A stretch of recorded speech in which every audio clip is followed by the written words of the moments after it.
ভাষাঞ্চর নাম বললেই সবাই জানে এইটা নোয়াখালীর হাতিয়া উপজেলার ভাষাঞ্চর। এটা কোনো নতুন কথা নয়, ইতিহাস, মানচিত্র আর সরকারি নথিতে স্পষ্ট।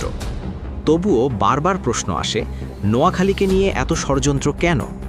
সম্প্রতি ভূমি মন্ত্রণালয়ের ঘোষণায় বলা হচ্ছে ভাষাঞ্চর নাকি সন্দ্বীপের অংশ। অথচ শুরু থেকেই ভাষাঞ্চর নোয়াখালীর হাতিয়া উপজেলার অন্তর্ভুক্ত ছিল। তাহলে কিভাবে, কোন যুক্তিতে একটি প্রতিষ্ঠিত বাস্তবতাকে বদলে দেওয়ার চেষ্টা করা হচ্ছে? রোহিঙ্গা ক্যাম্প নোয়াখালীর ভাষাঞ্চরেই স্থাপন করা হয়েছিল। এটা প্রমাণ করতে পুরনো সংবাদ, সরকারি ঘোষণা আর আন্তর্জাতিক রিপোর্টই যথেষ্ট। সেগুলো দেখলেই সত্য পরিষ্কার হয়ে যায়। তাহলে কার শক্তিতে, কার স্বার্থে নোয়াখালী থেকে ভাষাঞ্চরকে রিমুভ করে সন্দ্বীপের সীমানায় ঢোকানোর অপচেষ্টা চলছে? এটা শুধু একটি ভূখণ্ডের প্রশ্ন নয়, এটা নোয়াখালীর অধিকার, ইতিহাস ও আত্মমর্যাদার প্রশ্ন।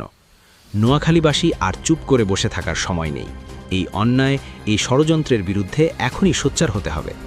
ভাষাঞ্চর নোয়াখালীর ছিল, আছে, থাকবে। অধিকার রক্ষায় এক হও, নোয়াখালীর স্বার্থে, সত্যের পক্ষে।